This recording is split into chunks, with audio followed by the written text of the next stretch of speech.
Sushant, why are you still on the bed? Just go and buy the stuff from market. I spoke in raised up voice as I approached Sushant, who was lying nonchalantly on his bed. Didi, why this early? It's 6:47 am, and can't you see I'm reading a book right now? Please don't disturb me. He shrugged his shoulders and looked at me. Sushant, just go. Mom urgently needs these things. I spoke sternly and crossed my arms, making him roll his eyes. Oh, what a trouble. He sighed as he got off the bed, making me chuckle. Come back soon, Dad is about to arrive. I shouted out, loud enough to let him hear, as he left the room in a swift manner.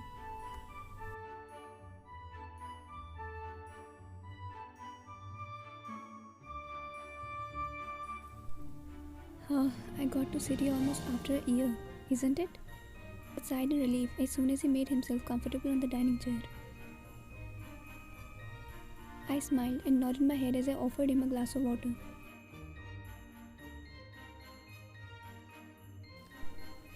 Well, how's my daughter doing with the job? He asked me after gulping the water down his throat. Yeah, I'm doing well, Dad. I smiled a bit and replied nervously as I remembered about Jin and Namjoon. Good to hear. And where's Sushant? He asked and looked at me with raised brows. Sushant, Dad, he just went out to buy some stuff. I replied to him, making him nod.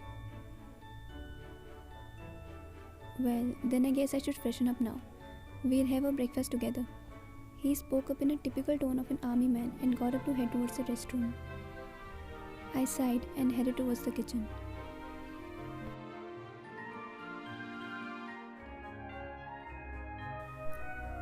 What's in the breakfast, Mom? I asked as soon as I entered the kitchen.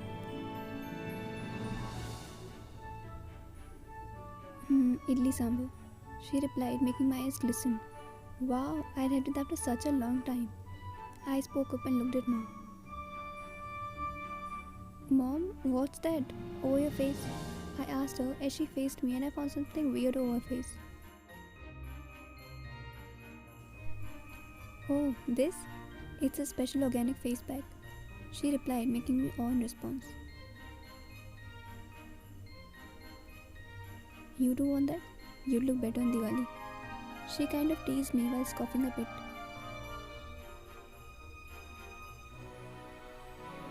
Mom, I don't have time for these kind of things, I replied her as I shook my head. Well, Mom, when would we tell him about Jin and Namjoon? I asked, making her wonder her eyes around.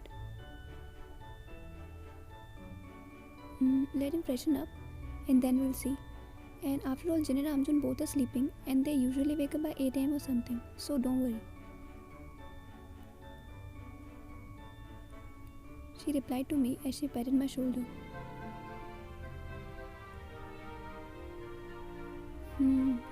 What time is it? I uttered as I tried to look at the wall clock hanging there. And I sighed in relief as the clock struck 7:15, which meant that we still had enough time to handle the upcoming course of events.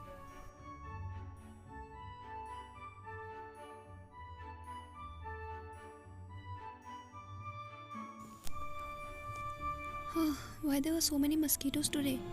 I couldn't even sleep properly. Jin annoyingly uttered as he just woke up and got off the bed, being pissed off by some mini creatures. Oh, who opened that window? Those mosquitoes must have come from there only. He squinted his eyes as he noticed the window of the balcony wide open. He walked towards it and shut it close as he shook his head.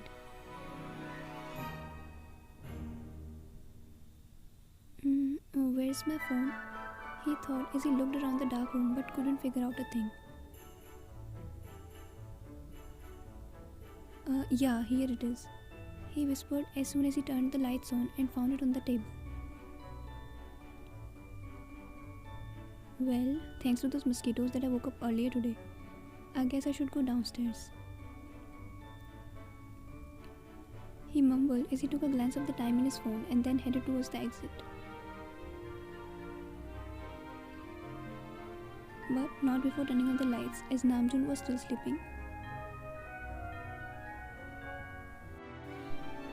He opened the door and headed downstairs nonchalantly, without knowing the fact that with the lights of the room, he turned off the fan as well.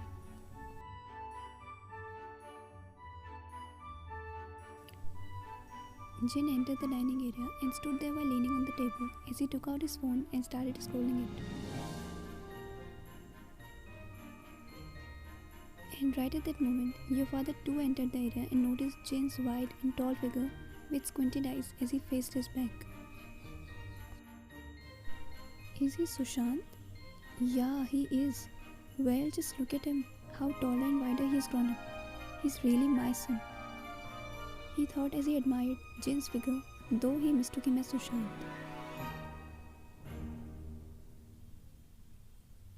He really looks like a son of an army man. He further thought as he tightened his shoulders and chest to reflect his pride. Here's my army boy. He this time spoke up in a raised voice, making Jin frown.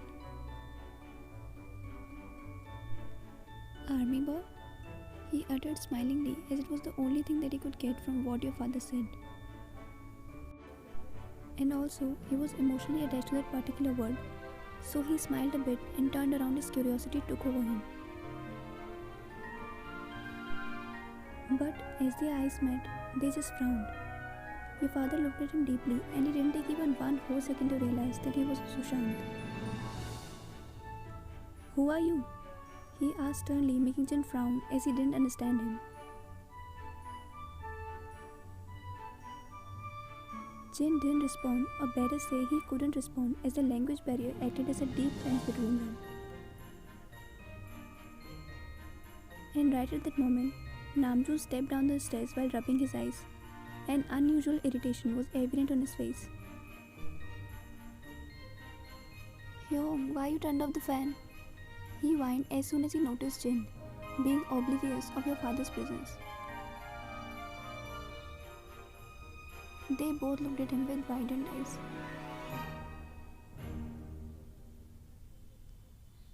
Now who are you?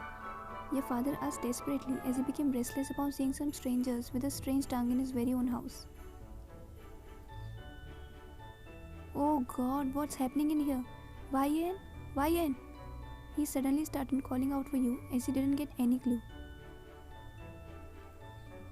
But instead of you, your mother came out, with a face bag and a hair mask on, just to entangle the situation more, though unknowingly. YN, it's you? What's with your face? Your father spoke up desperately as he was facing weird things each moment. YN? Where is YN? It's me. She spoke up as she raised her voice a bit, making your father sigh as he finally found someone whom he knew. And at last, just to add some icing on the cake, Sushant entered the area with 2 white bags in his hands and a creepy kind of mask on his face, which he probably wore to frighten you. But as he noticed his father standing there, he dropped the bags being perplexed and removed the mask as soon as possible. Dad, you are here? He uttered nervously as he bent down to touch his feet. Did you guys promise to confront me in some weird manner? He spoke being flustered, making him more nervous. I'm sorry, Dad. He apologized to his father in response. And right at that moment, you made a way into the entangled situation and widened your eyes. Dad! You called out for him, making him look at you. YN, what's happening in here? He asked anxiously while looking at you. Dad, let me explain. You uttered and walked towards him.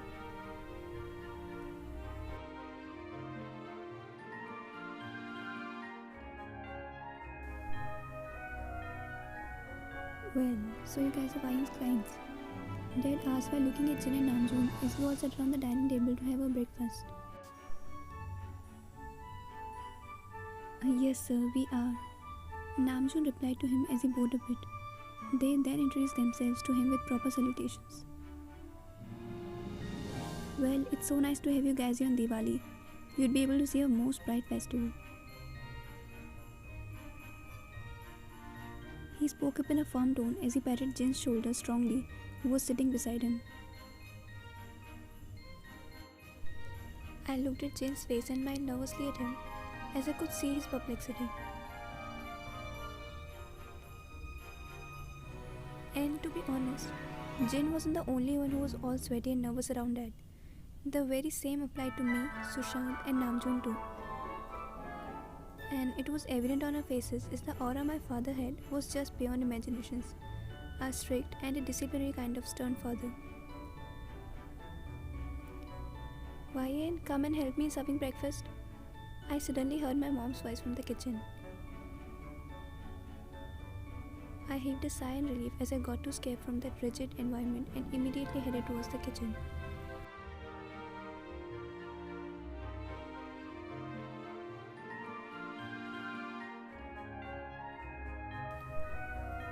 Vayan, Dad called for me as soon as Jin and Namjoon left, making me stop on my way. I turned around and looked at him as I hummed slightly with raised brows.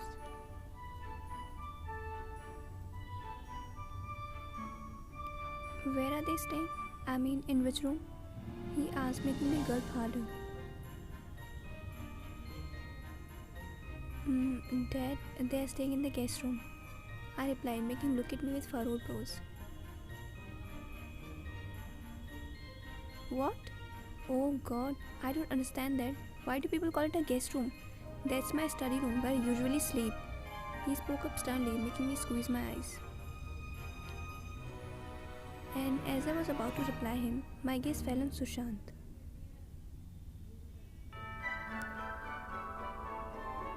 He was sitting on the chair and smiling mischievously while looking at me with squinted eyes, as I was having a hard time with Dad.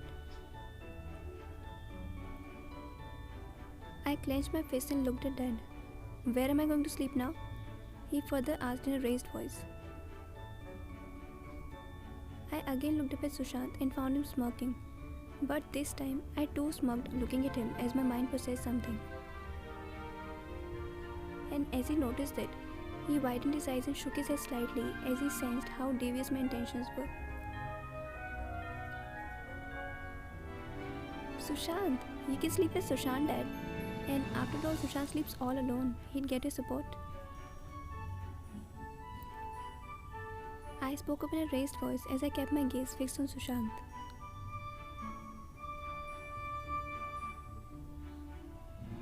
Well, it will be okay, Dad answered as he got up and left, leaving me and Sushant all alone.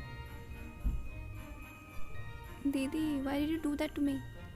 Sushant whined as soon as Dad left, making me look at him with a smirk. Why? What happened to you now? You were smirking a few minutes ago,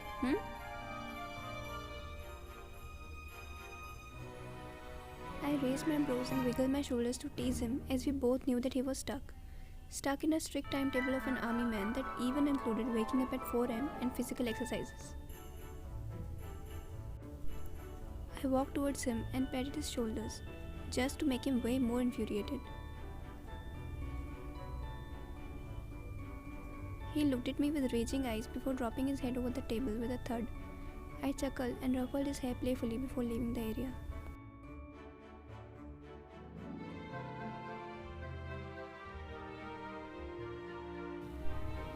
A short yet deep nap of yours got ruined by a sudden phone call. You hardly managed to open your eyes and grabbed your ringing phone in your hand. You sighed in annoyance as it was Amrita. You picked it up and put it on the speaker as you were lazy enough to keep it near your ear. Yeah, what's it? You asked bluntly without any salutations or something. Vayan, where are you? She asked, making a frown. Why? I'm here at my house. But why did you ask? You replied as your brows furrowed deeper. Really? What a coincidence, Vayan. We too are at your place. She replied, making you widen your eyes. What? But what are you people doing here? You shouted out in surprise as you got off the bed. Why, and we came here to greet you, auntie, uncle, and Sushant for Diwali. And she finished her sentence in a certain way, as if she wanted to say something more. And you asked, even though you knew what would come after that end.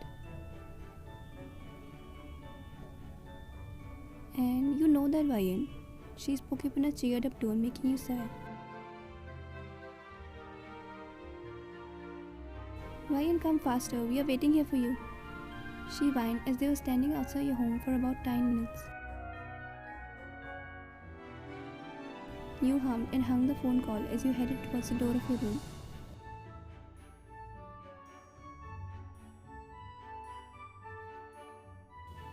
Vayan, where is he? Pratiksha asked you as soon as they made themselves comfortable on your bed. Wow, no greetings, no celebrations, just where is he? You scoffed as they seemed pretty impatient to meet Jen. Oh, sorry. How are you, Vayan? She asked, making you scoff in disbelief.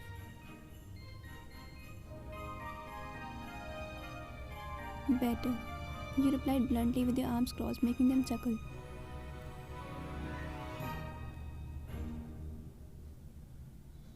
Vayan, please tell us, where is he? Is he here only? Did you ask him to meet us? And what did he tell? Amrita shot several questions at you in a breath, making you sigh. Yeah, I asked him. You responded while dropping your head down as you didn't want them to see your face because you were lying, of course. Really? What did he say?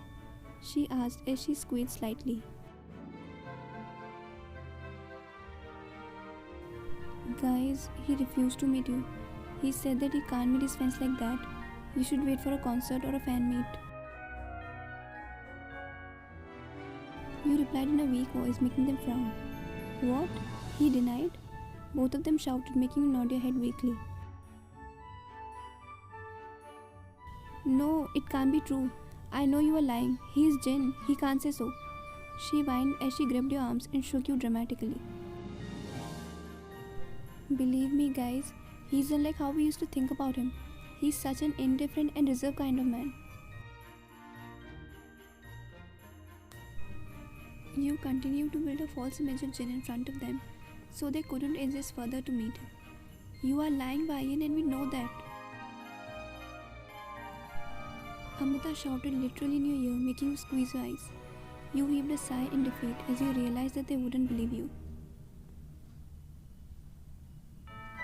Okay, wait here. You exclaimed as you got off your bed and walked towards the door. After a few deep breaths, I raised my fist up to knock on Jane's room, and after a few minutes, he opened the door. Sir, I'm so sorry for disturbing you, but can I have your 2 minutes? I asked, being nervous as he looked at me with raised brows. Yeah, sure, he answered me while nodding his head. Actually, sir, my friends are your huge fans. So when they got to know about that you are here, they were so pleased. And now... I paused and looked at him with urging eyes. And now? He asked as he raised his brows, and he literally seemed as if he knew what I wanted to say. And now they want to meet you. I spoke in a pleading and nervous tone. Is it? Okay, well, I'd meet them. But when would they come?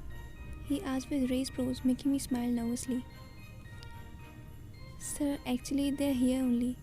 I mean, they've already come. I answered him, making him chuckle. Oh, they're already here? Really fast though. He spoke as he nodded his head and smiled a bit, making me flash a perplexed smile. Well, let's go then. He spoke up as he came out of the room and closed the door behind.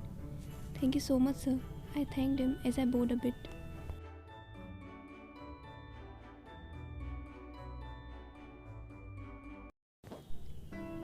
The lights of your room were all set to dim and dull, creating a sensational environment. first that you and your friends poured into your room to change it into a karaoke hub was giving out a wonderful and subtle effect.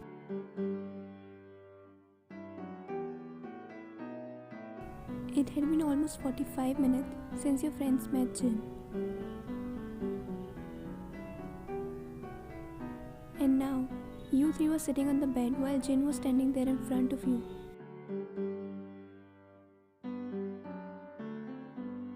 Singing songs of his and your choice in his still and deep voice with closed eyes.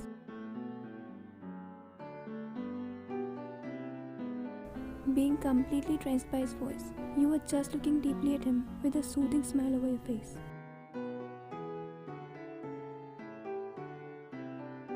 Even though you had been living with him under the same roof for about 3 days, but still, every now and then you felt hard to believe whatever was going on in your life. And to be honest, words couldn't describe what you were feeling right then.